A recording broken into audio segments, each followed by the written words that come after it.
Is a replica better than a real Lamborghini Countach? That's liable to cause some excitement. I got to do an oil change on this, so while we talk about that, while I do an oil change.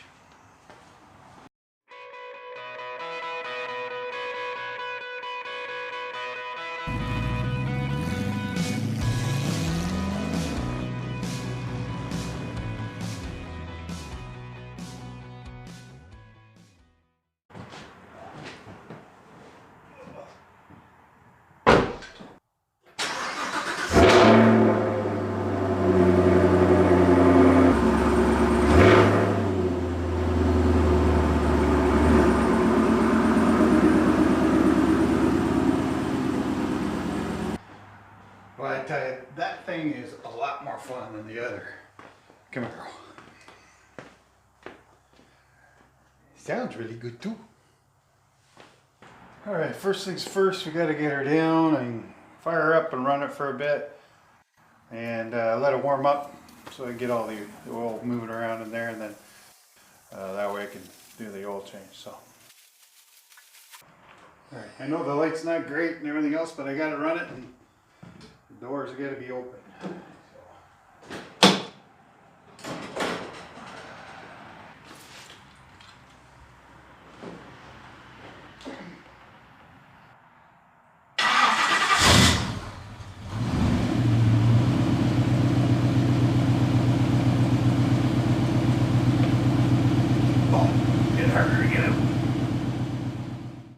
So, when comparing a replica to the real one, the first thing that comes to mind for me is it's got to have the looks. You know, and I guess taking this as an example, it's pretty much got the looks. You know, the proportions are right, the scales are right, the wheels are there. The key things to make it look as close as you can get. You know, maybe there's a few things we do to mine and make it even closer, but for the most part, it's there. I guess the second thing would be, how's the interior look? Now the interior of mine, yeah, okay, it's not exact, it's not a knockoff, a good knockoff of the interior. The scales there, you know, some of the proportions are different just to fit a 6-footer in there.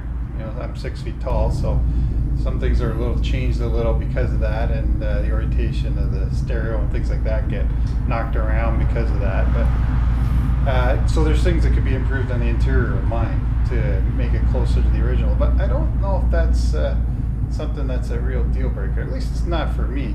When comparing the real deal to the, you know, this replica, I'm not sure can a 6-foot guy fit in the real deal. I'm not sure they can. That's, I guess, one advantage, you know, for the replica. You can make the car to suit, you know, the taller people, or maybe wider people.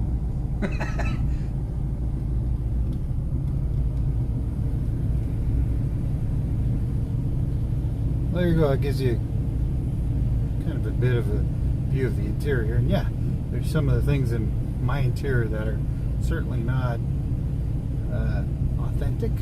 They're true to the real deal. But it's part of the thing. You can take some liberties when you're building a kit car to better suit yourself. And for one thing, I'm 6 feet tall, not quite 6 feet wide, but sometimes it feels that way getting in this. But that's one of the advantages. You know, I can fit.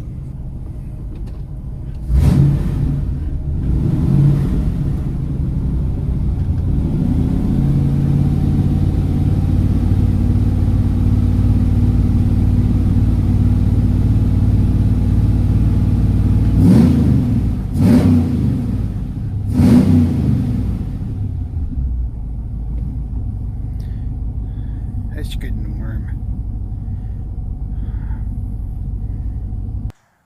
Oh yeah, and I almost forgot one other thing that's better about a replica compared to the real deal. Air conditioning works really good. Vintage air, good stuff.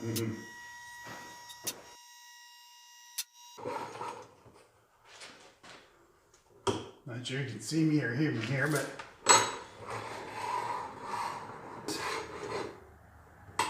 right near the end.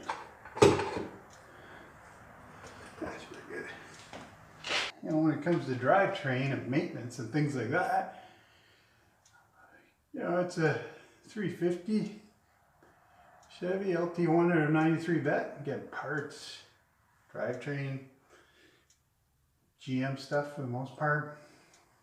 Getting parts real easy, not a problem. I guess that's another plus.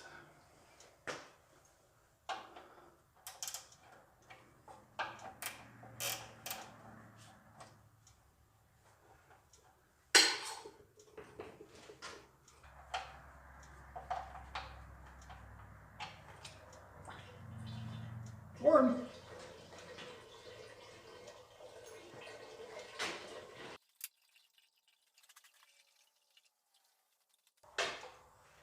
Ooh, that was close.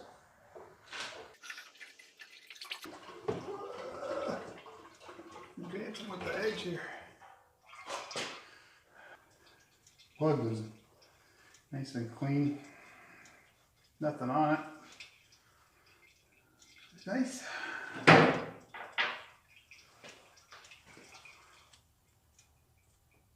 Okay, hands are all slippery. Not gonna be able to get that off. Need some help.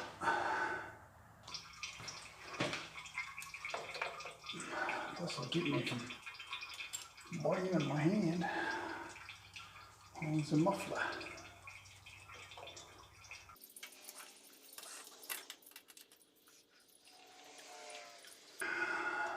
I'll let that keep dripping for a bit. And I'll take it all off and put another one back on.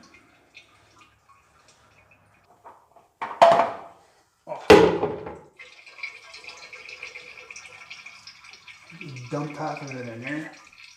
Yep. Oh, and the clutch bell housing. Huh. Thought I did. A little bit. Oh, looks like we're getting near the end. Okay, driving experience, we probably don't have anything to compare it to. But overall, yeah, it's probably different. This is a GM setup, although the technology when they created the suspension and our drain plug back on. For the real deal, the real Countach was probably back in the 70s. And back up to fill her up. Yeah, this is 90s technology. Some of it. Anyway, so, not sure. Almost forgot. Those the LED underglow lights that I have. Not in the car. Helps for seeing under there.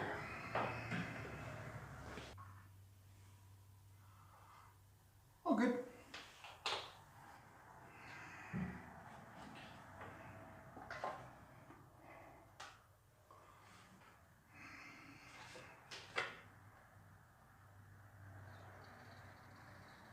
Yes, so in the engine bay here, we can see, okay, we have a 5-speed longitudinally mounted transaxle to the Chevy 350 at 300 horsepower. It's all stock. LT1 out of a 93 vet. Certainly doesn't have the same power. I think Lambo's back in the 12, back in the day, it was about, I believe it was over 400, around 400. We're not there. So I guess that's one for the real deal. The big thing is, does this sound like a V12? I've heard the V12. That really got me excited. That's an amazing sound this thing has. And this one certainly does not have the V12 sound. This thing sounds like a bit more like a NASCAR than it does a V12. But it's got its unique sound all its own. Now, is it better than the original? That sound from the original for me was that was a big plus. So I guess we don't win there.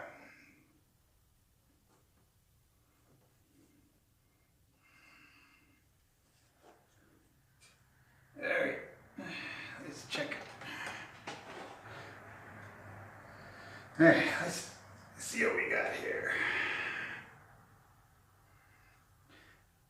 So, is a replica really better? Oh, perfect. Tripped again, didn't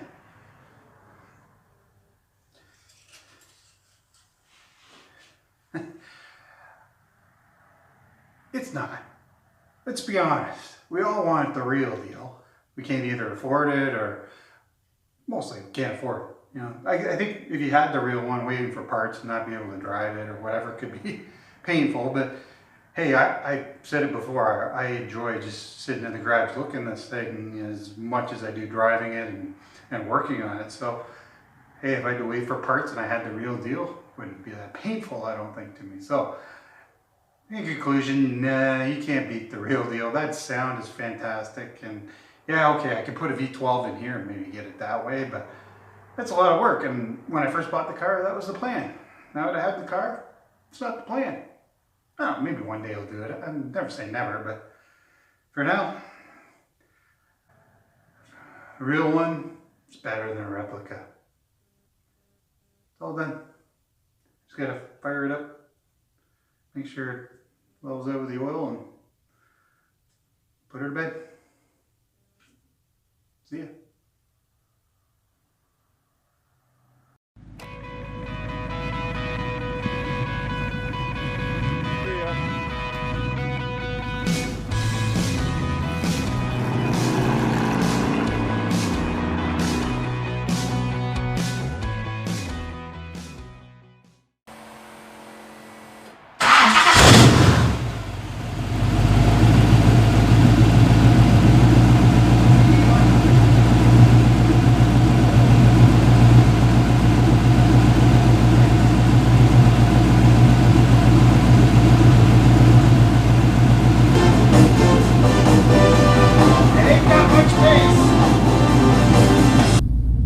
Lights for Boomerang security. Stereo's over here because I was talking about earlier, had, you know, room issues with the knees. So they narrowed up the console a little bit just so you could fit under here. Mirrors, horn, fog lights, lights, dimmer, secret.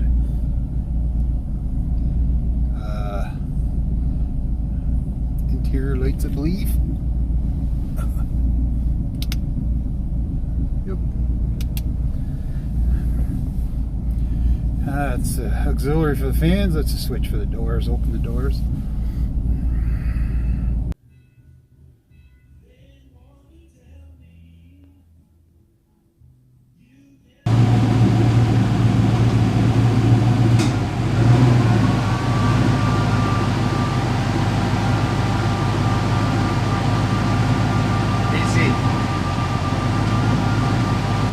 Not that it's cold or he's.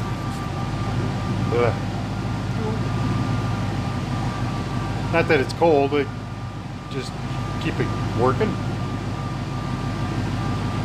This seemed like a good idea.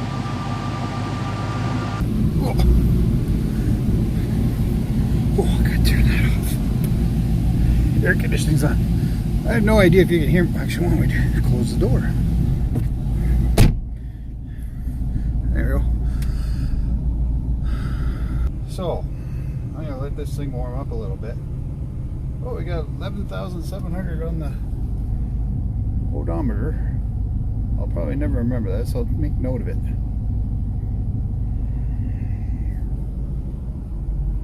Did you have a good Christmas, Kappa? Show him. Look what you got. Show him what you Did you have a good Christmas, Kappa? Yeah, show him. What's up here? Ow. Oh, you got them toys? You got them toys, Cookie? Whole blank stuff in here starting to drive me nuts. I think I might start moving some of it today. He's working now more than he thought he was gonna, probably, so he can't work on all of his toys. You know how that goes, doesn't we?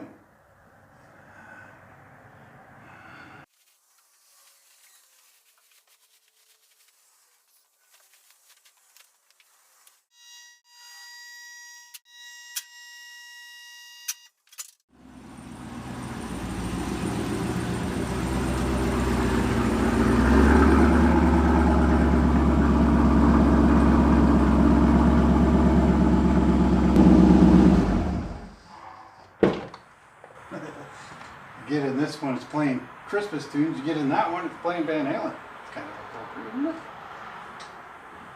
Well, not like Christmas tunes in here.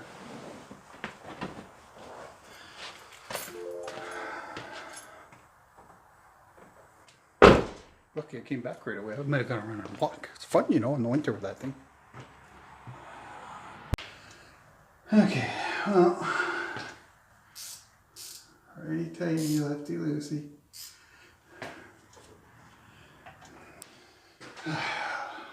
Those of you that sticked around to the end realized I dumped the whole 5 liters in there, and I realized I'm not doing one of the LS. Well, it takes 4.5, so I'd take this up and down twice to take out a little bit, just leave the right amount in there. But anyways, now you know. You stayed around for the end bits, you know that.